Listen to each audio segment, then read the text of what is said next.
Greetings, one and all. Good morning, and how are you all doing? Fantastic.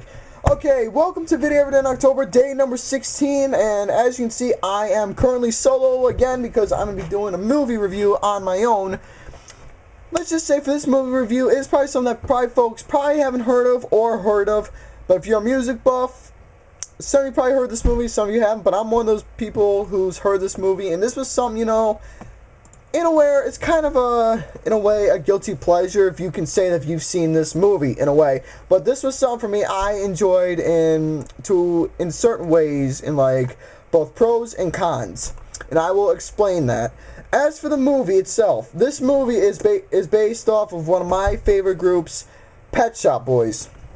And they did manage to release an album in 1987 called Actually. And it had one of the songs in there called It Couldn't Happen Here. So pretty much that is the name of this movie that pretty much they starred in.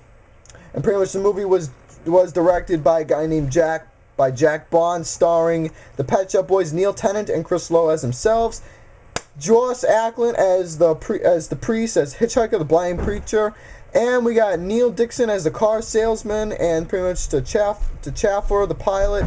Pretty much a lot of these characters in this movie were playing in a lot of these like double scenes, like Joss Ackland and Neil Dixon. Pretty much played in different parts in the whole entire film. Garth Hunt as the Uncle Dredge, postcard seller, and the ventriloquist.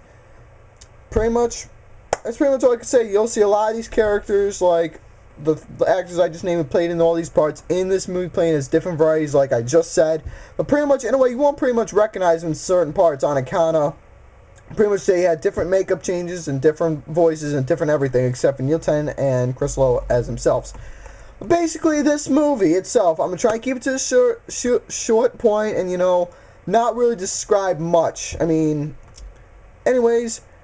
As for this film itself, basically, it's just one of those films, like, it just has, like, a bunch of shenanigans going on during this whole entire movie. Just a bunch of random shenanigans going out, like I said, throughout this whole entire film.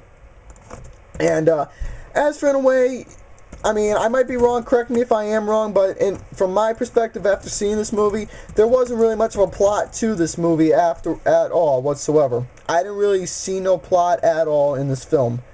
But in a way, with all the shenanigans, like I did say in this movie, they were actually, in my humble opinion, executed pretty well, in a way. For example, I will say one thing for sure in one of the scenes. In the beginning, they were playing It Couldn't Happen Here, starting off with the song It Couldn't Happen Here. And then, pretty much you start hearing, well, pretty much, I'll just name all the songs right now that was in this movie. And this is one thing that I loved about all of them. Here are all the songs that were played. It Couldn't Happen Here, Opportunities, Let's Make Lots of Money, Hit Music, It's a Sin, What Have I Done to Deserve This, Love Comes Quickly, Rent, West End Girls, Always on My Mind, 2 Divided by 0, King's Cross, One More Chance, I Want to Wake Up, and Suburbia. But as for the songs, I will say them in the order of how it was produced in the whole entire film. Pretty much, it started off in on the beach with It Couldn't Happen Here. That's how the movie started off. You see Neil Tennant in this iconic suit and everything, with white scarf, with his bike, riding down with the movie. And I thought that song actually fit perfectly in that particular scene of giving how can you say, kind of a shallow feeling, if you can say, like a shallow, depressing scene in the particular part, but the song itself was pretty good. Then, as for this part, you got Suburbia, and you got It's a Sin, the extended version that they were playing in the movie. Then one part, the one car was driving down, started doing West End Girls. Then it got to pretty much I consider this my favorite scene out of the whole entire film. It was when they were in the car, picked up the hitchhiker, who was pretty much an axe murderer or whatever. And pretty much they started driving down the road, and then boom, it was that. I thought the feel for that particular scene was outstandingly perfect. It was Always on My Mind. Then it went to Rent, which was basically when they were in the restaurant and the freaking ordering food and everything. And here comes the ventriloquist and his freaking puppet in the restaurant. The puppet was just basically discussing randomly about time and all that bullshit.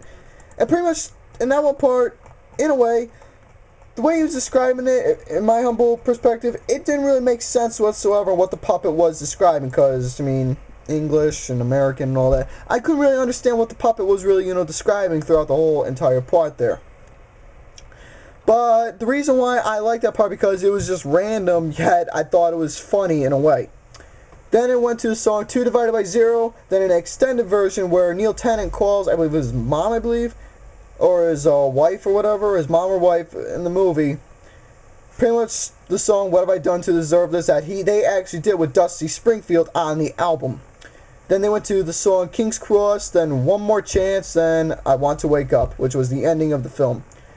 But yeah, like I said, folks, before I continue on describing, I just want to say, as for this film, I know I'm not giving really much of, like, every scene that goes on, because, like I said, I just want to, with this film, I just want to try and keep it as brief as I possibly can, explain to a point my thoughts of what I think about it.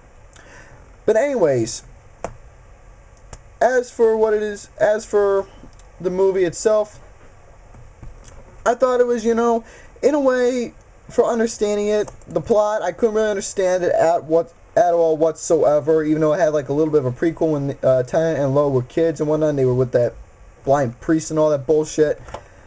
And I thought the movie was just, one of those shenanigan type films with a bunch of random scenes, and plus that pilot and everything who was, in this helicopter.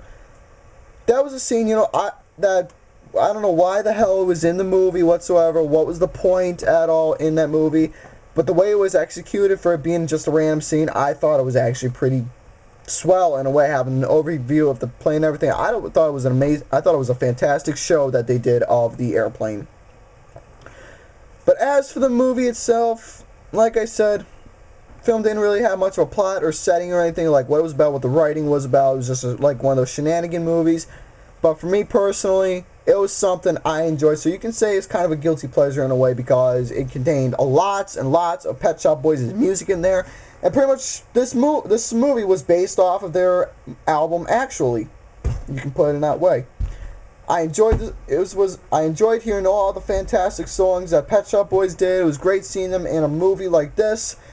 And as for the movie itself, I can't really say that I absolutely loved it, or I thought this movie was absolutely shit. In a way, I thought this was a pretty quite decent of a movie. In a way, I actually am giving this movie a 3 out of 5. Why am I being so nice out of this movie? Because I thought it was decent in a way, even though didn't have much of a setting or writing or not, but it was a shenanigan type movie with some scenes that had no sense. But the way it was produced, it was executed quite well, and I thought it was quite an enjoyable movie personally for me, because it was a music film. So anyways, folks, that's gonna have to do for my short, sweet, simple review of the Pet Shop Boys movie. It Couldn't Happen Here, that was released in 1988.